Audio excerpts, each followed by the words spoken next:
you're in a county where maybe you don't have the biggest population, what I hear here doing that I think is worth teaching, whether you're an agent that lives in that space or if you've hired somebody and they're in a county where the population base is a little bit smaller and you have to have a couple counties, this is where having multiple lead sources in the same county can help you be more productive and profitable.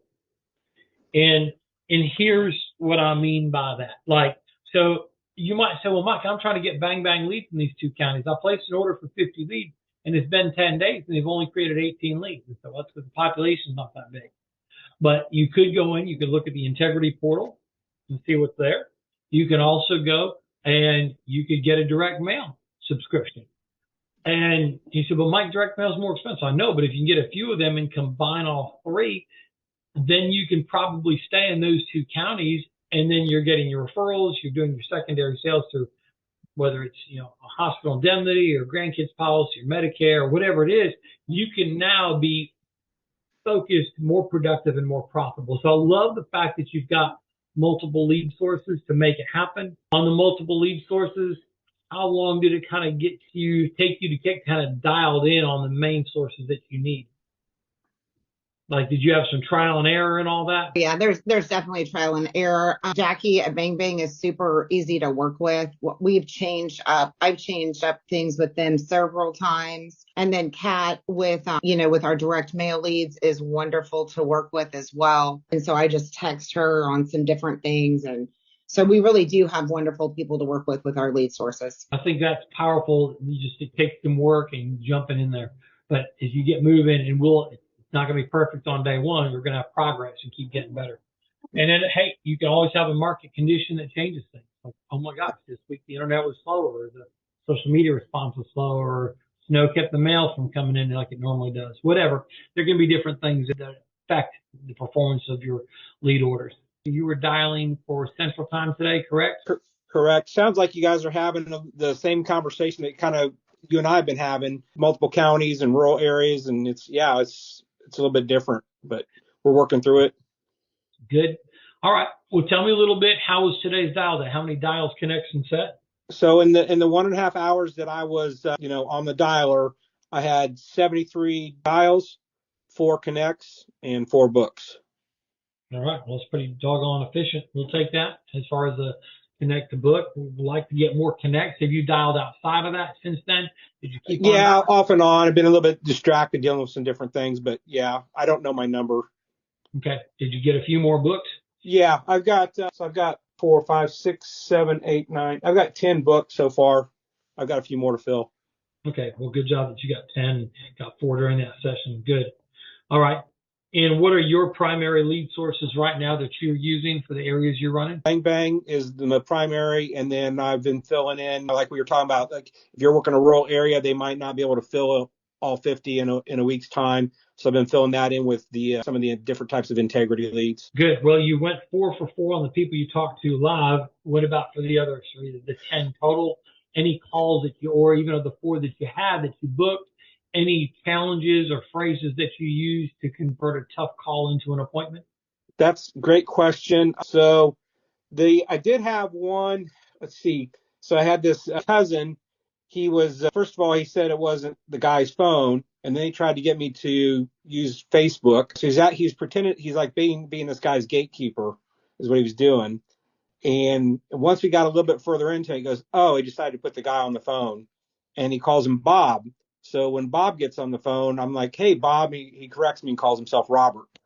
And so bottom line, I was able to get that guy on the phone and got him booked, and working past that guy, cousin being his gatekeeper was just kind of unusual, but it got her done. Okay. Then I do have, maybe you have some advice for me, because some of those integrity leads, I noticed it's a younger population, or younger demographic, which I'm kind of excited about that because that's something I've wanted. But I've noticed they have a lot more questions. Like they're a lot quicker to ask a lot of questions when I'm trying to book it. Okay. And so I was wondering if you had any suggestions or. Give me an example of a question that they've asked. Maybe I can help you better. So I'm trying to basically kind of stick very similar to the Mike Morisi script. And that right away they're like, I don't remember filling that out, and who's this for again, and who do you work for, and then it's like, so if I circle back and like I'll start reading some of the information off, they'll like, oh well, that's not my birthday, or just Okay. So two things I think, and this is some of these things go back to any call. So some of the questions will say, who are you and who are you with? Okay. If you get that question in the middle of your script, generally speaking, it means they did not hear you at the beginning of your script. They were not listening. Okay. mm-hmm. It can happen with seniors. Why wouldn't they hear you? Because they didn't put their hearing aids in yet. They had Family Feud or The Price is Right on, and that was up so loud when they answered the phone, the TV was up, they couldn't hear you. So rather than feel compelled to answer more questions, what we have found is the best strategy is go back to the beginning and start your script from the beginning. And so if you'd say, well, who are you with and what? I'll say, oh, hey, Sean, I'm sorry. I might not have said it clearly enough. Yes, but Sean, I'm with, and if you think they're younger because you see the age on there, I say, hey, Sean, I'm with the Family Resource Center instead of Senior Resource Center. But I'm going to say, hey, I'm with the Family Resource Center here in Vigo County, Indiana. Right. And I've got your file on my desk, and I've got this package of information I'm supposed to make sure I get to you. And so the first thing I need is just to make sure I've got the correct address so we get this to you and not your neighbor. So I'm going to start there. Now, if they pepper me with something else, I'm going to try to answer part of that, but I've got to come back with a question. Right? So if I don't end whatever I tell them with a question, then I'm going to lose. Okay? So I think that's the first big thing is sometimes they ask you a question. This is for everybody. And we feel like, oh, we have to start answering questions. Hell no. Start at the beginning. They just weren't listening. Especially who are you with and why are you above it? They weren't listening at first. They were trying to figure out, are you friend or foe? And so they really weren't sure. And so now they realize, oh, maybe you're not a foe. Maybe you're not a telemarketer because you're calling me and doing some stuff here. Maybe I ought to listen more carefully. So that would be my big thing is go back to the beginning. Don't add anything new in yet until you've confirmed that they've got the basic piece of information that we're starting with. Okay. Okay. Now, from there, if they ask you again, who are you with? I'm like, oh, did you put the batteries in your hearing aid? No, okay, I'm not saying that. But you're probably going to have to ask them some more. You probably aren't going to get it twice if you said it. Okay. Okay. I don't know that there's that much different in the lead that you really need to change that much as understand, go back to the beginning because they probably didn't hear. Okay. You'd be surprised that'll probably clarify of those people that ask you that 80% of the time. If you'll just go back to the beginning, make sure they heard you, you'll take control of that conversation again. Okay. So that's my first thing. Beyond that, it's more apt that they're working.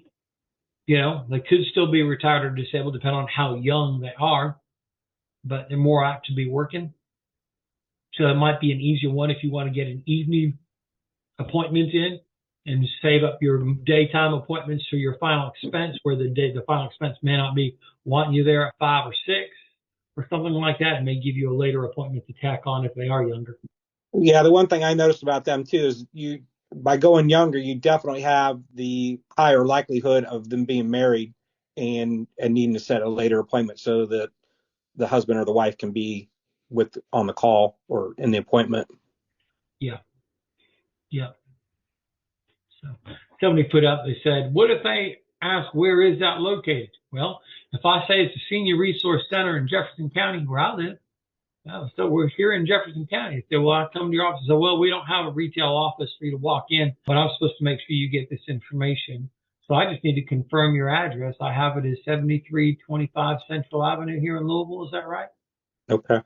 So again, for anybody else, is somebody posted that, Nikki Holloway, I've got to answer their question and follow up with an appointment setting question. If I just give them an answer, they're going to think of another question, and now you're playing defense and you've lost control. So the job is give an answer, follow with a question that's going to help you book the appointment. If you don't do that, you're in trouble, and you're going to feel lower than a pregnant ant by the end of the call. Go ahead, Sean. No, I was just lower than a pregnant ant. That's pretty low. That's pretty low. Get that belly hanging. Okay. All right. You were about to ask or say something else in there, Sean, and I was trying to get that thought through. Actually, I think I was kind of going right where Nikki was going, or the question you just answered. So. Okay. All right. I mean, if they really press, I said, "Do you have an office?" I said, "Yeah." He said, "My wife let me have the space next to the dining room." I said, "But she will not let me have anybody over here." Oh my gosh. Yeah. She would kill me if I had a client come over. But hey, besides for the work I do in the county, I'm supposed to go to you because we just found out everybody's got all the resources they need when we get with them. Tell me, are you working or retired? Yeah, I think that's really good that you just acknowledge that oh yeah, I am working from my home. I am the resource center here. We don't have because that's what I felt like they were doing. I had two people doing that to me, is like they wanted to go look me up in the phone book or on the line or something. I said, Doge shut down our office. I said, man, they're making me do this from home. Yeah. So okay. If they do look you up, they could look on the insurance website and just say, yeah, you can go to the Department of Insurance. I'm listed. Oh my gosh, I tried doing that on myself. It's a giant pain in the you know what. But the point is, you say, oh well, yes, the headquarters is in Indianapolis for the Department of Insurance here in Indiana. Okay, or Department of Illinois, Springfield, or in Champaign or whatever it is in Illinois. Yeah. Like, oh, well, that's what headquarters is. We got these satellite offices.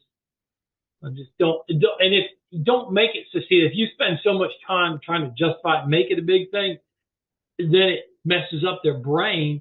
That's why you need to give them a short answer, acknowledge them, and get to the appointment setting question. Because if they camp out on that topic and you try to win the debate over why it's so good that you have an office, it's just like, it's like right. It's like trying to argue with an idiot. And I'm not saying the clients are idiots. Be careful. But you ever start arguing with an idiot where they just have all this dumbass circular logic, and you can have the most sound argument, and they just say, well, I'm just going to win this because. Just like, so if you're trying to be right, you're not going to get rich. Right. So do you want to be rich or right? Pick one. Rich and serving other families is what I want. I need to get the appointment. Right.